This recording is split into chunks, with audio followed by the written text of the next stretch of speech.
Bismillahirrahmanirrahim. Assalamualaikum warahmatullahi wabarakatuh.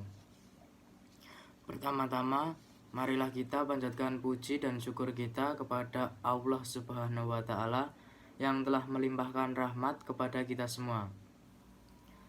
Tak lupa sholawat serta salam semoga tercurah limpahkan kepada baginda Nabi Muhammad Sallallahu Alaihi Wasallam, juga kepada keluarga dan pengikutnya sampai akhir zaman. Amin. Pada kesempatan kali ini, saya akan menyampaikan sebuah kultum dengan tema tentang akidah. Pengertian akidah sendiri berakar dari kata akoda yakidu akdatan, yang berarti tali pengikat sesuatu dengan yang lain, sehingga menjadi satu kesatuan yang tidak dapat dipisahkan. Jika masih dapat dipisahkan, berarti belum ada pengikat dan sekaligus berarti belum ada akidahnya. Dalam pembahasan yang masyhur, akidah diartikan sebagai iman, kepercayaan, atau keyakinan. Hadirin yang Allah muliakan, dalam kajian Islam, arti akidah adalah tali pengikat batin manusia dengan yang diyakininya sebagai Tuhan yang Esa, yang patut disembah, dan pencipta serta pengatur alam semesta ini. Akidah sebagai sebuah keyakinan kepada hakikat yang nyata, yang tidak menerima keraguan dan bantahan apapun. Apabila kepercayaan terhadap hakikat sesuatu itu masih ada unsur keraguan dan kebimbangan dalam dirinya, maka tidak disebut sebagai akidah. Jadi, akidah itu harus kuat dan tidak ada kelemahan yang membuka celah untuk dibantah. Akidah berarti beriman kepada Allah Subhanahu wa Ta'ala dan kepada malaikat-malaikatnya, kepada kitab-kitabnya, kepada rasul-rasulnya, kepada hari akhir, dan pada takbir-takbir Allah diikuti keimanan dan keyakinan dengan teguh. Hadirin yang Allah muliakan, akidah yang sahih atau yang benar di dalam Islam memiliki kedudukan yang tinggi, karena akidah yang benar akan membawa kebaikan yang banyak dan akhlak yang baik. Sebaliknya, akidah yang rusak akan membawa kepada keburukan yang banyak dan akhir yang jelek. Seorang yang memiliki akidah yang kuat akan beribadah kepada Allah Subhanahu wa Ta'ala dengan ikhlas, dengan khusyuk, mengikuti sunnah Rasulullah Sallallahu Alaihi Wasallam. Akidah jika tidak dari Al-Quran akan menimbulkan berbagai perilaku yang tidak baik, seperti di bawah ini. Contohnya, ingin melakukan percobaan bunuh diri. Yang kedua, merasa dunia merasa sempit. Yang ketiga, tidak mempunyai tujuan hidup. Yang keempat, hidup terus merasa gelisah. Selanjutnya, mempunyai watak seperti hewan.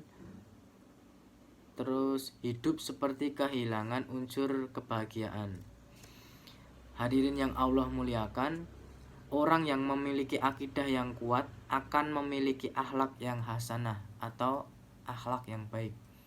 Ketika dia bermuamalah atau bergaul dengan manusia lain, orang yang memiliki akidah yang kuat akan memiliki sifat-sifat yang baik. Bersabar ketika tertimpa musibah, bersyukur ketika mendapatkan kenikmatan dari Allah Subhanahu wa Ta'ala, bersegera untuk beristighfar dan bertaubat ketika dia melakukan dosa. Di bawah ini adapun sebab-sebab penyimpangan akidah. Yang pertama, tidak mempelajari akidah itu sendiri. Selanjutnya, kurang kepedulian atau perhatian tentang akidah. Selanjutnya, tumbuhnya generasi yang tidak memahami akidah. Contohnya, yang benar dianggap salah dan yang salah dianggap benar. Selanjutnya, ada terlalu fanatik kepada pendahulu-pendahulu mereka atau nenek-nenek moyang yang tidak tahu apa akidah itu sendiri. Selanjutnya, terlalu berlebihan menempatkan ulama-ulama seperti Tuhan, menganggap ulama seperti punya kekuatan lebih dari manusia. Selanjutnya, lalai dalam menekuni mempelajari ayat-ayat kauniyah atau ayat-ayat semesta. Selanjutnya, terlalu menuhankan atau mendewakan material atau akal. Sangat mengagungkan akal manusia tanpa memikirkan faktor lain, yaitu bantuan Allah Subhanahu wa Ta'ala. Hadirin yang Allah muliakan, dan dengan akidah yang kuat inilah Allah Subhanahu wa Ta'ala akan menjaga seorang hamba dari kerancuan-kerancuan, dan dengan akidah yang kuat inilah Allah Subhanahu wa Ta'ala akan menjaga seseorang dan juga umat dari makar-makar musuh Islam, baik musuh dari dalam maupun dari luar. Demikianlah akidah yang kuat bagaikan pohon yang kuat yang memiliki akar yang kokoh dan cabangnya menjulang ke atas. Allah Subhanahu wa Ta'ala berfirman, Alam taro kaifa daraballahu masalang kalimatan tayyibatan kasyajaratin tayyibatin asluha sabitu wa far'uha fis sama tuti ukulaha kullahinim bi izni rabbiha wa yadribullahul amsala linnasi la'allahum yatazakkarun, yang artinya, apakah kamu tidak melihat bagaimana Allah Subhanahu wa Ta'ala membuat permisalahan kalimat yang baik seperti pohon yang baik, akarnya kokoh dan cabangnya menjulang ke atas, menghasilkan buah setiap waktu dengan izin Allah Subhanahu wa Ta'ala. Demikianlah Allah Subhanahu wa Ta'ala membuat permisalan bagi manusia supaya mereka mengingat. Quran surat Ibrahim ayat 24 sampai 25. Dalam pencegahan perilaku penyimpangan akidah itu sendiri, yang pertama ada kembali kepada kitab Allah, yaitu Al-Quran dan Al-Hadis dan Sunnah Rasul. Yang kedua, kepedulian untuk mempelajari akidah yang baik dan benar. Yang ketiga, memberikan kurikulum pencegahan pembelajaran yang mencukupi tentang akidah.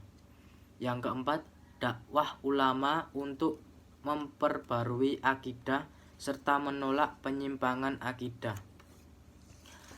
Hadirin yang Allah muliakan, mempelajari akidah yang benar hukumnya fardu ain, wajib bagi seorang muslim dan juga muslimah mempelajari akidah yang benar, mulai dari perkara-perkara yang mendasar seperti rukun iman yang 6, beriman kepada Allah, malaikat, kitab-kitab, para rasul, hari akhir, dan juga dengan takdir. Dan hendaknya dia mempelajari dan memahami makna 2 kalimat syahadat yang merupakan rukun Islam yang pertama. Hendaknya seorang dai yang menginginkan keselamatan bagi dirinya dan juga umat memiliki perhatian yang besar dengan masalah akidah ini. Hendaklah dia bersabar menyampaikan permasalahan-permasalahan akidah dan jangan bosan, karena dengan inilah Allah Subhanahu wa Ta'ala akan menyatukan umat, memberikan keberkahan kepada mereka, memberikan keamanan dan menjauhkan mereka dari bencana-bencana di dunia. Dan yang lebih penting dari itu, dengan akidah inilah dalam surganya Allah Subhanahu wa Ta'ala dan selamat dari nerakanya. Mungkin cukup sekian yang bisa saya sampaikan pada kesempatan kali ini. Semoga kita bisa mengamalkan perilaku mencerminkan nilai akidah dalam setiap kehidupan kita. Terima kasih atas perhatiannya dan mohon maaf atas kesalahan dan kekurangan saat menyampaikan. Billahi taufik wal hidayah. Wassalamualaikum warahmatullahi wabarakatuh.